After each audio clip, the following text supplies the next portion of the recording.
Hey everybody, welcome back to the Low Light Sessions, setting number 1 on the lamp tonight for the tan tones.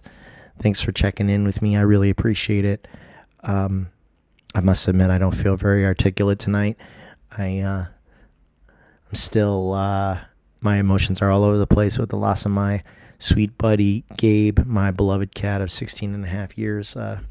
Yesterday was his last day. It was definitely time to take him in.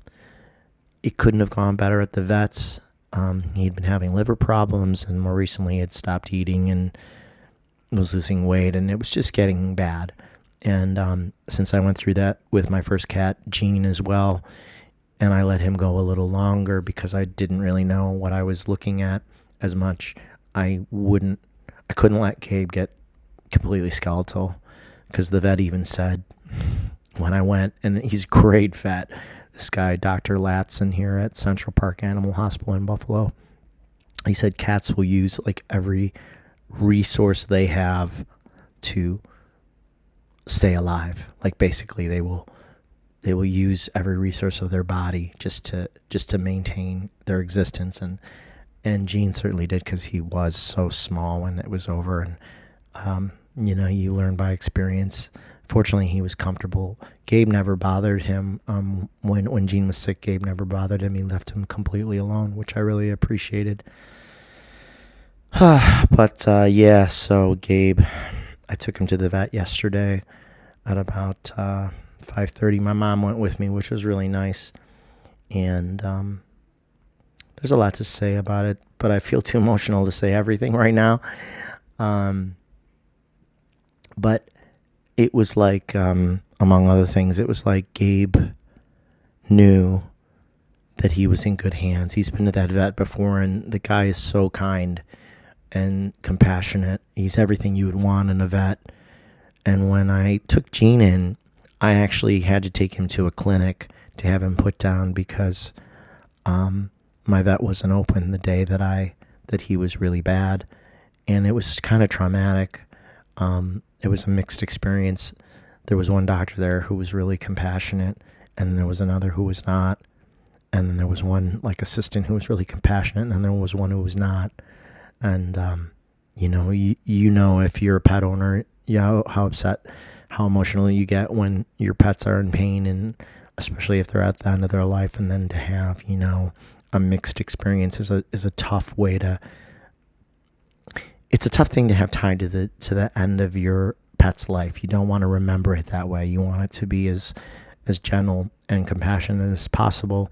And we had that yesterday, and we waited about a half an hour in the doctor's office, and it was the end of the day, which I was kind of thankful for when they took us, because then eventually no one was there at all except us and the receptionist and the doctor and his assistant. And as we waited in the waiting room, I had Gabe in a see-through carrier, like a cloth carrier with mesh. So it wasn't like the plastic carrier that's a little more severe, and more like they don't feel like they can see, or maybe they don't even feel comfortable because they don't, I don't know, it just doesn't breathe the way a mesh carrier does on all sides. So he was pretty good in the car, because he's always hated going to the vet. He was very good in the car, actually. And then when we got there, he let me pet him that whole half hour in a way that he hasn't really the last 2 weeks, as he's been deteriorating, because he just hasn't felt comfortable. And like to even see him finally like flap on his side, let me rub his belly the way he normally does, was really nice. Of course, I'm getting emotional now. I knew I would if I talked about it too much in detail. That's why I was trying to avoid it. And then when we took him in, took him into the actual, it wasn't an emergency room. It was just a room. The doctor gave him a relaxant and said, this will have a slow kick in. And I held him, and he just melted in my arms, and he was so soft and at peace, even as he was relaxing, that when they gave him the injection that stopped his heart, he was already well asleep. And I felt sure that he was in no pain, and that was really important to me. Oh man, I don't know if I can do this. What a softie, huh?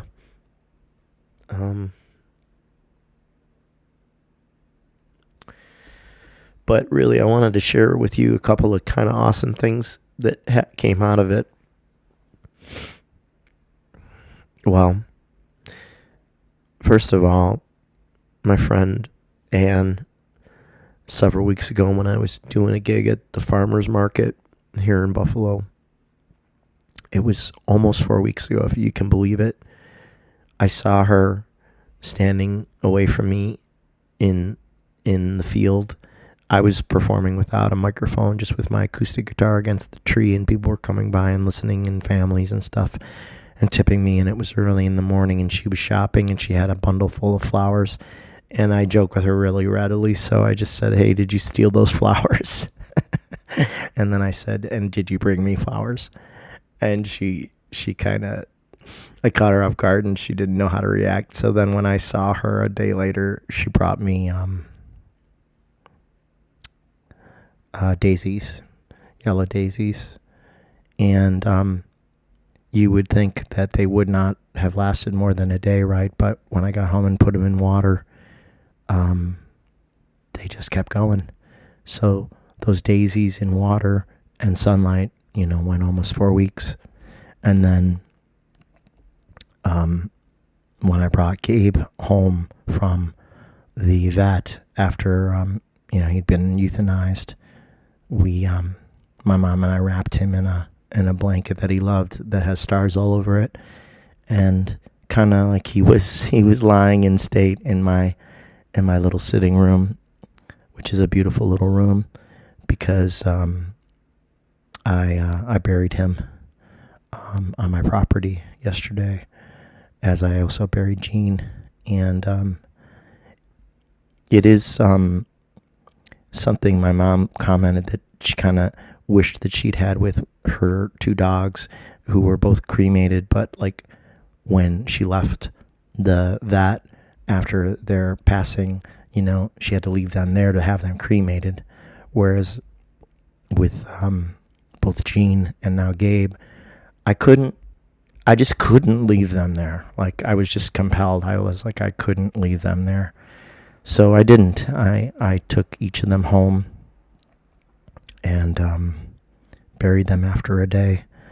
And with Gabe, it was beautiful because I also knew from experience with Jean that his body would stay warm for a while, but then eventually it stiffens, And so you want to have them if you're going to do this, you want to have them in a position that is that you're comfortable with, especially if you're going to bury them. So I had him curled like he was sleeping, as I did with Jean. And he looked beautiful. So took some pictures too. And my mom was petting him, so grateful that she could be there and pet him because she loved him so much too. And saying how she didn't get to do that with her dogs after they had died, and she wished she'd had. So that was all pretty special. And then when she left, I decided I wasn't going to bury him until today, so I buried him today about noon. And I took this picture. I think I took it. Yeah, I took it. I took it this afternoon, just before I buried him. It's in black and white because my toner is low on coloring, but obviously you can see him up there in the corner. His face is turned, and then the lilies from the daisies from Anne, and the shroud. And then I covered him, and I fully covered him, and I took him down, and the hole was pre-dug from yesterday. And then I filled it, and I buried him. Say goodbye. But the cool thing, if you can say such a thing, is that, as some of you know from my other videos, I've made a couple new friends in Ukraine, a couple of Ukrainian soldiers, both women, Nina and Ivana, who've been writing me pretty much every day. We actually correspond through Instagram, which is so funny because I was always like, Instagram, but that's how Nina found me. And I also did a video about them a couple days ago in which I asked people if they could spare some money to send to them to please do so, and instructions on how to do that in a way that would get to them directly, because the Ukrainian soldiers, they're on base and stuff, but food is always tough to come by. Apparently, I mean they can buy food, but it's expensive, and the Ukrainian government apparently doesn't have the resources to keep the bases stocked the way we know an American base would be. I mean, in the land of the plenty that we've been for so long. So I wanted to send them some money that they could distribute as they see fit. And I pretty much hear from Nina every day. We write at various times of the day because, Ukraine is 7 hours ahead. So, and she says that she sleeps sporadically, for multiple reasons, including to stay alert, in case there's an attack. And so she sleeps in kind of like bursts, a couple hours at a time. And so she's often awake, and she has said that writing to me helps her to focus on a life after the war, like a resumption of normality, and if I can provide that in some way, then I'm happy to try to do that. So we've had some good conversations, and Ivana has also written me. It's interesting. I've not really used Google Translate before, but it does pretty accurate translations. So Nina, because she knows some English, writes to me in either Ukrainian or English, and we trade off. And sometimes I write to her in Ukrainian or English, and I use Google Translate to translate whatever I'm writing into Ukrainian, or translate anything she's written to me in Ukrainian to English so I can understand it and write back. And with Ivana, it's exclusively in Ukrainian, and I translate everything that she writes me, and then I write in English and stick it in Google Translate and send it back to her exclusively in Ukrainian. So the point of that being to reintroduce them. Well, one is to say that I'm in touch with them so often now, and they've told me so much about their lives as I've told them about mine here, that I'm yet even more convinced of that they are real people, especially some of the private pictures they've sent me that are more like civilian life and stuff, and of their pets, and especially I've been talking about Gabe since yesterday. So if you think you can spare a little money to help them, they will distribute it among their fellow soldiers at the bases that they are in the north and south, and also among the homeless encampments that they are in touch with, which are unfortunately numerous right now there. So, but what was really cool was, so I showed you the picture that I took of Gabe with the flowers. Nina wrote me overnight when I was sleeping a note that I'll read to you now. Her English is a little broken, but you'll get the gist. She wrote, Gabe will be okay. She wrote, I got a dream, by which she meant I had a dream. And she said, in that dream, me and you and Gabe were together. We are all sad that Gabe is going to leave us, but someone came like a light and stood in front of us, and Gabe was healthy again. I really don't know what that means, Rob, but I'm also telling you to have faith. It might not be his end yet. A male soldier here has a cat, and he is 19 years old now. And I'm trying to tell you that miracles happen. So Nina had a dream about me and her and Gabe, and what I would interpret as like an angel who makes Gabe whole again, on the other side, on the astral plane. that's kind of beautiful. And then since I had sent Nina a picture of Gabe that I had just taken after he came home from the vet, she turned it into a little mini piece of artwork in which she incorporated a picture that I sent her of me, a picture of herself in an American flag shirt, and then a picture of Gabe at the bottom. But see if you can spot what's at the bottom of the picture with Gabe. Have a look. It's flowers. So the flowers are basically in the same place that I actually placed the flowers against Gabe's chest before I buried him. In the parlance of my family, we call that a ding ding, meaning it's a bell ringing. It's a synchronicity, and should be noticed as such. You know, Nina didn't know I had yet taken the picture of Gabe with the flowers. I hadn't sent it to her yet. Those flowers are a graphic on this picture that she sent me that I received before she knew that I had buried him with the flowers. Like in the picture I already showed you.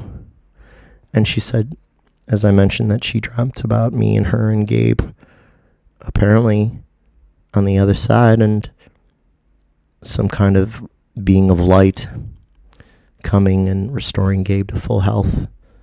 And that's what I would expect has already happened when he crossed.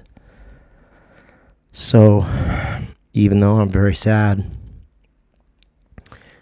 I have to believe that he's there and with my other cat, Jean. And also, interestingly, today, my neighbor Rose, who is an animal lover and kind of a cat whisperer, I've talked about her many times. She helped me out with all my cats, and has many of her own. She said that I might dream about Gabe last night, and I didn't, as far as I know, because my dreams were just all scattered. I felt like I had 1,000 dreams, but they were only all just little disjointed bits, and it could also have been for multiple reasons, including that I was sad and drunk when I went to bed. I mean, not drunk. I had 2.5 glasses of whiskey, enough to definitely put me down, and but sometimes that can lead to goofy dreaming. So I did not dream about Gabe. But then today, when I woke up, my new cat, Shay, who I'm still getting used to, he's getting used to me. He's on the couch with me now. I heard what sounded like a footstep at the edge of one of the doors to my bedroom. There are two, and the second door, like you could walk from the first door to the second door and out that door towards the back room where the cat litter boxes are. And I heard the first creak of the floorboards by the first door, and for a split second I thought that it might be Gabe, but could also be a creaking wood sound. But then a second later, Shay noticed it too. We heard the second footstep going out the other door, and Shay was looking right there where he would have been. So I'm hoping that Gabe has already been by in person to say hello. Whew. Yeah, I think a lot of people love animals. A lot of people love pets. Whenever I've experienced animals in pain, like even really just any kind of regular animals, it's really upsetting to me. I don't take it well. And I'm down to where I don't even harm like spiders, who scared me so much when I was a kid. You know, I even either let them hang around or take them outside. It's gotten to that point, and of course, those of you who've watched me long enough know I got all kinds of squirrel buddies, and good old Erin, the daughter of Ellie. Erin was all over my screen window the other day looking for looking for extra peanuts after the allocation for the day had already been put out, which is so funny. And then I just talked to her, and she just listens, just like her mom, Ellie, did. And now that Erin is a little older, she has the same, very similar white mark on her face that Ellie, her mother, had. And if you've really been with me for a while, then you know that Ellie Squirrel she'd respond to her name and actually come up, crawl, like jump right up on your leg, like scale your leg, scale your body to take a peanut from your hand. She was super special. She was a COVID gift because the whole neighborhood knew her and knew of her and cared about her because, we were sensitized to that. Everybody knew it was special, even if they wouldn't articulate it the way I might. So, yeah, and people who really don't have any love for animals, can't really understand that at all. And I think it says a lot about a person who doesn't really like animals at all. But we went all on the negative because that's not the point. So that's my story for today. I hope you found it a little bit interesting. Thanks for all the comments of support and empathy. I really appreciate it. It's really nice. And I hope you can relate to this if you have gone through the loss of a beloved pet.